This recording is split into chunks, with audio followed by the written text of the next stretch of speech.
Hello everyone, SR कुंज के इस channel में आप सबका स्वागत है। आज के इस सेशन में हम लोग जानेंगे दो समरूप त्रिभुजों के क्षेत्रफलों का अनुपात से संबंधित जो प्रमेय है, इसके कथन क्या है और इसे हम लोग कैसे आसानी से सिद्ध कर सकते हैं। इस प्रमेय को प्रमेय 6.6 या एनसीईआरटी प्रमेय 6.6 भी कहते हैं। तो बने रहिए एसआर कुंज के साथ। अगर अभी तक आपने इस चैनल को सब्सक्राइब नहीं किया है तो कर लें और बेल आइकन को भी दबा दें ताकि आपको ज़रूरी नोटिफिकेशन सबसे पहले प्राप्त हो सके। देखिए, अगर आप बिहार बोर्ड से मैट्रिक एग्ज़ाम देने वाले हैं तो आपको इस तरह के प्रमेय को करके जाना चाहिए ताकि आप एग्ज़ाम हॉल में अन्य छात्रों की तुलना में ज़्यादा कॉन्फिडेंट फील कर सकें। तो आइए देखते हैं इसके कथन क्या है।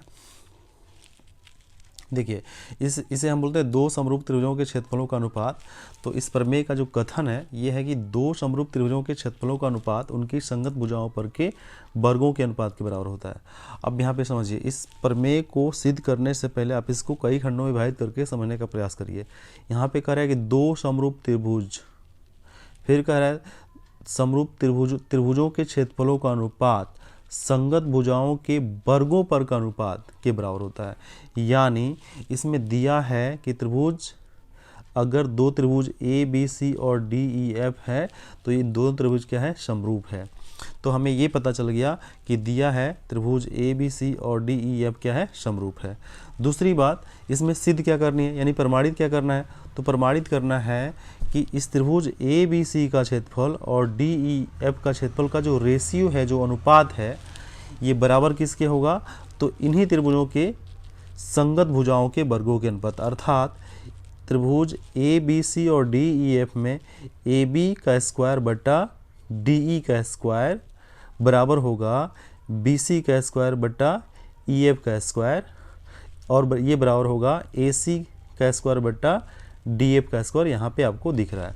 तो पहले हमें ये पता चल गया कि दिया हुआ है त्रिभुज ए बी सी और डी ई एफ क्या है, समरूप है। दूसरा, हमें सिद्ध ये करना है, प्रमाणित करना है कि इन दोनों त्रिभुजों के क्षेत्रफलों का अनुपात इनकी संगत भुजाओं के वर्गों के अनुपात के क्या होगा, बराबर होगा। अब इसके बाद हमें क्या करना है, तो अब हमें बनावट करना है। बनावट क्या करना है, देखिए यहाँ पे जो आप फिगर में देख रहे हैं ये वाला, ये ए एल लंब खींचेंगे बी सी पर और डी एम लंब खींचेंगे ई एफ पर। तो बनावट में हमें बस इतनी काम करनी है कि ए एल जो है लंब हो जाएगी किस पे, लंब ले लेंगे बी सी पर, और डी एम लंब किस पे हो गया, ई एफ पर। अब देखिए यही चीज़ आपको अगले स्लाइड में लिखा हुआ मिलेगा। यहाँ देख पा रहे हैं आप कि यहाँ पे रचना में ए एल जो है ए से ए एल लंब क्या हो गया बी सी पर, और डी से डी एम लंब क्या हो गया, ई एफ पर। तो ये हमारी रचना हो गई। अब हमें प्रमाणित करना है इस प्रमेय को। तो प्रमाणित करने के क्रम में हमें सबसे पहले ये दिखाना होगा कि त्रिभुज ए बी सी और डी ई एफ जो दिया हुआ है कि समरूप है, ये दिया हुआ है समरूप है। तो जब भी कोई त्रिभुज समरूप होता है, दो त्रिभुज जब भी समरूप होते हैं तो इसमें एक कंडीशन बनता है कि इनकी संगत भुजाएं क्या होती है, समानुपाती होती है। संगत भुजा मतलब ये ए बी सी और डी एफ समरूप त्रिभुज है, तो इस ए बी की संगत भुजा डी और बी सी की संगत भुजा ई एफ और ए सी की संगत भुजा डी एफ, यानी ये संगत भुजाएं क्या होंगी, समानुपाती होगी। तो हम यहाँ पे ऐसा दिखा सकते हैं, जब ये समरूप है तो हम इसको इस रूप में दिखा सकते हैं। दूसरा कंडीशन क्या होता है, जब दो त्रिभुज समरूप होते हैं तो उनके संगत भुजाएं समानुपाती होती हैं और उनके संगत कोण बराबर होते हैं। अर्थात कोण ए के बराबर डी हो गया और बी के बराबर क्या हो गया, ई, तथा कोण सी के बराबर क्या हो गया, एफ हो गया। तो हमें जब ये दो त्रिभुज समरूप है तो ये दो चीज़ें हमें मिली, तो इसे हम क्रमशः 1 नंबर और इसे 2 नंबर मान लेते हैं। अब हमें क्या करना है, त्रिभुज ए बी सी का क्षेत्रफल। देखिए किसी भी त्रिभुज का क्षेत्रफल क्या होता है, 1/2 आधार गुणे शीर्ष लंब। जब हम शीर्ष ए से ए एल लंब डाल रहे हैं बी सी पर, तो आधार क्या होगा, बी सी, और शीर्ष लंब क्या होगा, ए एल। तो इसलिए इस त्रिभुज ए बी सी का क्षेत्रफल जो होगा 1/2 आधार यानी बी सी और शीर्ष लंब यानी ए एल, ये हो जाएगा। फिर इसी तरह दूसरे त्रिभुज में डी ई एफ में क्या होगा, आधार क्या होगा, ई एफ हो जाएगा, और शीर्षलंब क्या हो गया, डी एम हो गया, जो आपको यहाँ पे दिख रहा है, ई एफ आधार और शीर्षलंब डी एम।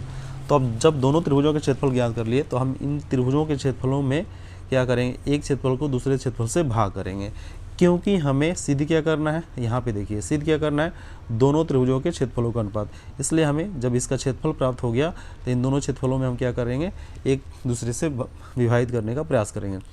तो यहाँ हमें क्या मिलेगा, त्रिभुज ए बी सी का क्षेत्रफल बायां पक्ष, यहाँ पे त्रिभुज डी ई एफ का क्षेत्रफल बायां पक्ष, यानी कि बायां पक्ष को बायां पक्ष से भाग दिए और दायां पक्ष यहाँ पे है ये वाला और इसका दायां पक्ष, इससे हम यहाँ पे भाग करेंगे तो इस रूप में प्राप्त होगा।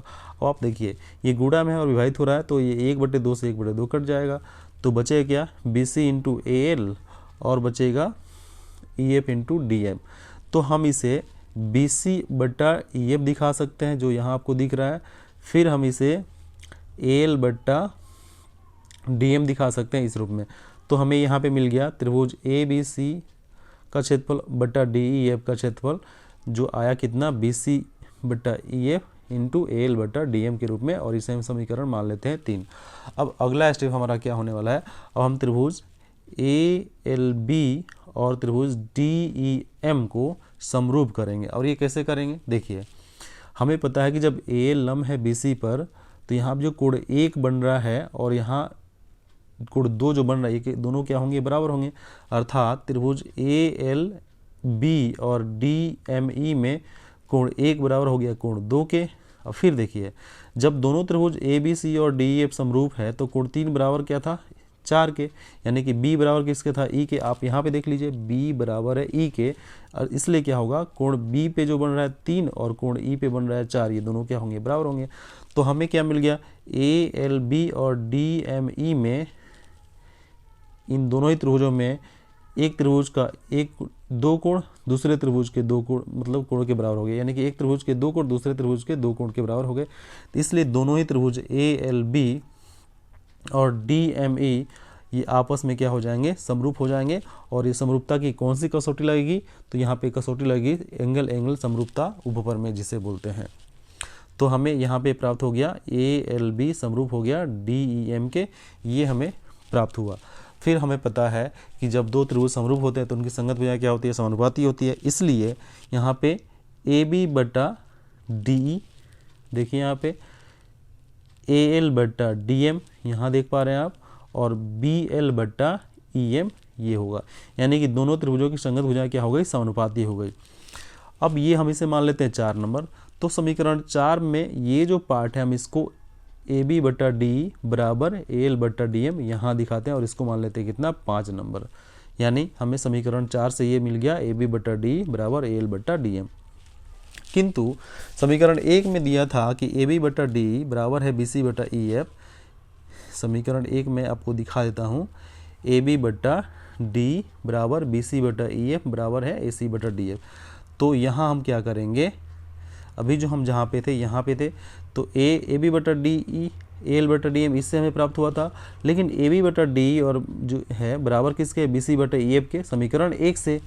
तो अब हमें यहाँ पे क्या मिला, समीकरण 5 और 6 को ध्यान से देखेंगे तो इस दोनों समीकरण का बायां पक्ष क्या है, बराबर हो गया। इसलिए समीकरण 5 और 6 का दायां पक्ष भी क्या हो जाएगा, बराबर होगा, आपको यहाँ पे दिख रहा होगा। अर्थात ए एल बटा डी एम जो हो जाएगा बी सी बटा ई एफ के बराबर हो गया। अब ये हम इसे मान लेते हैं 7 नंबर। तो अब हमें यहाँ पे याद रखना है कि ए एल बटा डी एम जो है बराबर किसके हो गया, बी सी बटा ई एफ के। अब एक चीज देखिए, समीकरण जो है 3 जो समीकरण था उसमें क्या था, समीकरण 3 में था, यहाँ पे था ए एल बटा डी एम।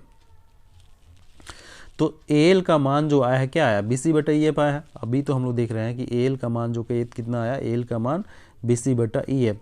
तो यही जो है इस समीकरण 6 में जो वैल्यू आया ए एल बटा डी एम का, तो ये ए एल बटा डी एम का मान बी सी बटा ई एफ जो आया समीकरण 3 में रखेंगे।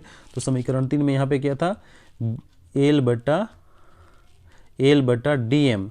तो ए एल बटा डी एम का मतलब हम क्या लिख देंगे, इसका वैल्यू कितना है, बी सी बटा ई एफ। तो यहाँ पे ये बी सी बटा ई एफ और यहाँ भी बी सी बटा ई एफ। अब इसको गुणा करना है तो क्या हो जाएगा, B C into B C square, और E F into E F क्या हो जाएगा, ए एफ स्क्वायर। तो हम यहाँ पे त्रिभुज ए बी सी और डी ई एफ के क्षेत्रफल का जो रेशियो है वो क्या मिल गया, बी सी स्क्वायर बटा ई एफ स्क्वायर। किंतु हमें सिद्ध करना है इतना सारा। तो अब एक चीज़ समझने का प्रयास कीजिए, हमें पता है कि त्रिभुज ए बी सी और डी ई एफ में समीकरण 1 से क्या पता है कि ए बी बटा डी ई जो है बराबर किसके है, बी सी बटा ई एफ, और ये किसके बराबर है, AC बटा DF के। तो अब यहाँ पे आप समझने का प्रयास करिए, ये त्रिभुज, दोनों त्रिभुजों का क्षेत्रफलों का जो रेशियो है BC स्क्वायर बटा EF स्क्वायर हो गया। तो ये BC बटा EF जो है ये तो बराबर है AB बटा DE के, और ये बराबर है KC बटा DF के। अर्थात इसका मतलब जब BC बटा EF आ गया तो हम यहाँ पे इसके बदले AB बटा DE स्क्वायर, BC बटे DE के, BC बटा EF के बदले हम लिख सकते हैं AB बटा D।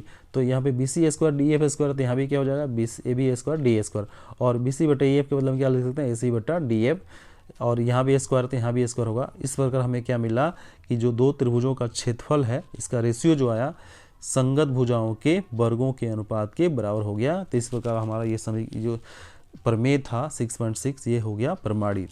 तो आई होप आपको ये समझ में आया होगा। अगर आपको इसमें कोई किसी तरह की क्वेरीज है तो आप कमेंट में लिखें, उसे ज़रूर दूर करने का प्रयास किया जाएगा। धन्यवाद।